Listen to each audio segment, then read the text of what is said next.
fucking hate drivers, man. Fucking car drivers. I tell you what, I've had this bike 2 days now, and in the 2 times that I've taken it out, I've had 2 people pull out on me, or you know, or at least come close to pulling out on me, you know, and they fucking creep. Oh, creepers, man, fucking creepers. If you're watching this and you drive a car and you don't ride a motorbike, then I don't really know why you're watching this channel. But you know, thank you for watching. But if you are, please God, please, when you see a motorbike, right, and it's coming over a roundabout, or it's coming up to a junction, you know, or it's driving up a road and you're coming to join that road from a junction, do us all a favour. Make it fucking clear that you've seen us. Stop. Yeah? Don't just creep out. Don't just slowly creep out, waiting for the bastard on the 2 wheels to come past because they're just annoying to you. Please, let us know that you've seen us, because we don't know. If you're creeping and you're looking at us, we're thinking, well, I think he's seen us. I think that person's seen us, but why are they still moving? I'll move out a little bit. Oh, they're still moving. They're still, oh my God, am I going to die? Am I going to die? Oh no, they've seen me. They're just being an arsehole. So please, stop, okay? Just stop creeping.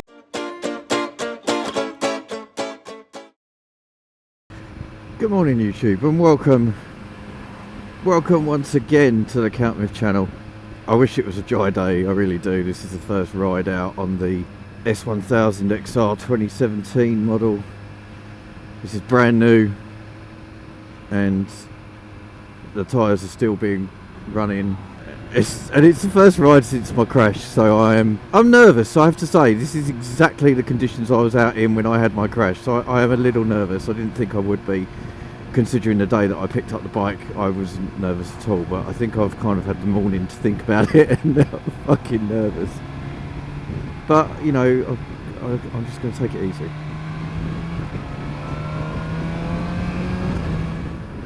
So I guess I should talk a little bit about what happened in my accident, how it came about, you know, all that jazz.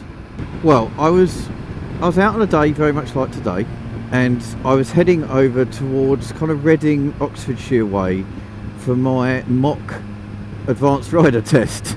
Would you believe? The ride up was absolutely fine. I have to admit, I felt a bit tired, and I don't know, I wasn't really with it. I mean, I felt okay, but my head just felt a bit cloudy, you know. I just didn't feel 100%. I got to where we were meeting, I can't remember the name of the place, and I met with the National Observer who was going to be doing my mock test. We had a little briefing, and then we set off, and we were literally 5 minutes into the mock test, and he took us onto this kind of country lane, enough room for 2 cars, so not really like a really tight one track lane or anything like that. So you know, there was enough room, but it was a bit damp like today, probably not as damp as this. The sun was out, it was mid-morning, national speed limit road, and 2 very tight bends. Now I came up to I accelerated up to probably about 50 miles an hour on the first bend, and I got up to it, took it absolutely fine, really tight, kind of, you know, first second gear type of bend. That's how tight it was. Came out of that, accelerated away, could see in the distance that the next tight left-hander was coming up, and again it was a first second gear type of bend. As I was coming into the entrance to the bend, I slowed down, but I was braking quite hard because I had accelerated quite hard. I was braking quite hard, but I know from my onboard tracker that I was doing about 27 miles an hour as I was coming into the bend, so I wasn't going very far. And immediately as I turned in, the front end just went, and the bike just slipped out from underneath me.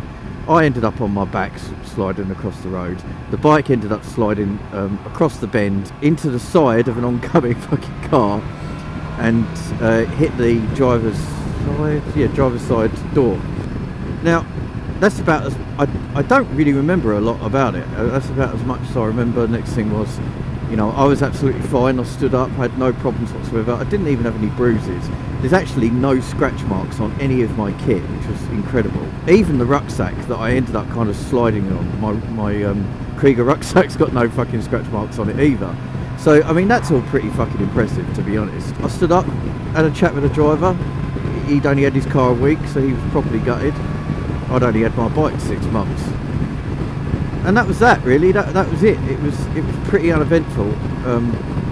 A bit worrying that, you know, I don't really know what I did wrong, or whether I did anything wrong. All I know is that the council have basically now put up loads of fucking signs where I had my accident, and they've admitted that they were looking to redo that bend and resurface it. So it could just be something as simple as really bad surfing married up with me maybe going a bit too quick. I don't know, but it's hard because I don't remember exactly what I was doing when the accident happened. I don't, you know, I know I was doing 27 miles an hour coming up to the bend. I don't know whether I slowed down more and therefore I was going at, say, 20 miles an hour when it happened. Given the distance that I covered when I landed on the ground, I would suspect I wasn't doing much more than that. And yeah, I mean, that was that really. That was it. I wish I could remember more. I wish I'd bloody videoed it, but typical, us fucking motovloggers never seem to fucking have the camera on when something like that happens. So yeah, I spoke to the insurance company. They were amazing. Highways Insurance are brilliant. They were so good. They were so quick to respond. I mean, you know, I basically said to them, yeah, look, it was my fault. You know, they sorted the guys, you know, started speaking to the guy about his car. They instantly started looking at getting my bike into BMW. So my bike got taken to BMW.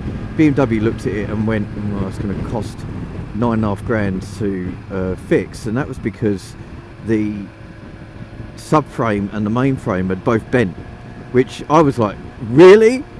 I was doing like 27 miles an hour. How is that possible? Well, we'll get into how that's possible after I've told the story. But basically, yeah, BMW said £9,500. The insurance company went, yeah, we're going to write it off. And then they gave me two options. They said, well, either we'll buy you a like for like, or you can have the money. And I went, I'll have a like for like. And the reason for that was, my bike was less than 6 months old. Literally by 2 weeks, it was less than 6 months old, which meant they had to, as part of the obligation within the insurance policy, they had to replace it like for like or give me the full amount of the worth of the bike. So I went, oh, I'll have like for like. Now, the second piece of luck now came in was that it was towards the end of 2016. No BMW dealer had a 2016 XR, and so, I got myself a 2017 S1000 XR in choice of colour, and I chose the ocean blue because I really like it. So that was that. Got my new bike, and you know, I think it was just over a month and a half after the accident, maybe 2 months. I picked it up in the new year, and here we are, first ride out of the new bike. I like to thank some of the motovloggers that I speak to on a regular basis who knew that I'd had the accident. Were really amazing, really, you know, people always give you lots of support, and the guys were really nice. They helped me kind of think about what I may have done wrong. They also helped me decide things like, you know, when I get the new bike, what kind of crash protection should I get, should I get some just new tyres instantly, and I've actually got the Michelin Road Pilot 4s instantly.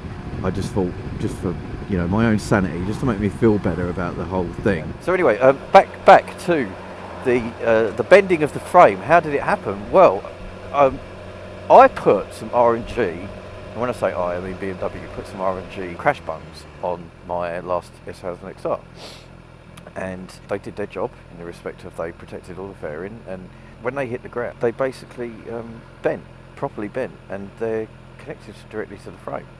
And I kind of thought, I remember looking at them at the side of the road when I was waiting for pickup, thinking, I hope that hasn't bent the frame or bent anything in the innards of the bike. And well, that's exactly what it did. They'd bent the frame. So I've got these crash bars now, these fucking huge crash bars, and you know, I just thought, fuck it, you know, yeah, they're a bit unsightly, and you know, the bike looks a lot better without them, but I'd much rather just put them, you know, have them there than have nothing at all, because these bikes are expensive. You've got to protect them as much as you've got to protect yourself. You've got to protect the bike, and I just think it's better to put something that's a bit ugly on your bike that you know is going to do the world of good if you ever drop it, or if you ever have a serious crash, rather than have nothing at all and know that if you drop it you're going to fuck something up, and if you crash it then you're pretty much going to write it off. And I'm hoping that, you know, God forbid I have another accident, you know, touch wood, hopefully I don't. I want to protect my bike and me as much as possible, because I love this bike and I love my old bike, and I wish the R&G, you know, after I had the accident, somebody said to me they're more for dropping the bike than they are for protecting it in a crash.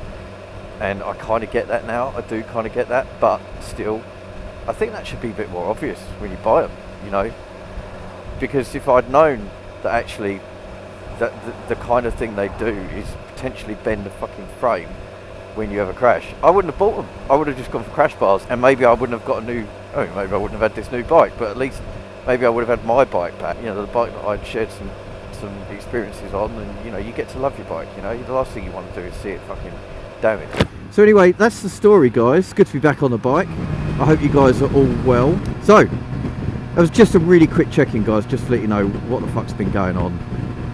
And I'll do a really quick walk around to the bike in a mo, just so you can see it. So here she is, the new S1000XR 2017 in ocean matte blue. I fucking love this colour, I have to say. I remember when I first picked it up I was like, do I really like this colour? I don't know, but actually I fucking love this colour. It just looks mean, it really does. These are the bars. I mean, they do stick out a little bit, but I mean, they're going to protect the fucker, you know. That's the main thing. I wish I'd pull it out today. It's getting dirty already. It really is. Yeah, it's a beautiful bike in this colour, I have to say. I haven't put the big screen on yet. Yeah, so guys, back on the road. 2017, a new year. What's happening this year? So I'm off to France in end of May for a bit of a tour on the S1000XR with a bunch of buddies.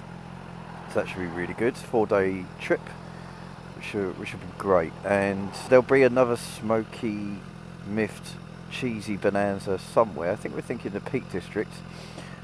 But if you didn't see the last video, then check it out in the description. And I don't know what else. I'm sure there'll be lots of meetups. I'm sure me, Smokey and Faf are going to do a few meetups. Happy New Year, everyone. I shall catch you very soon.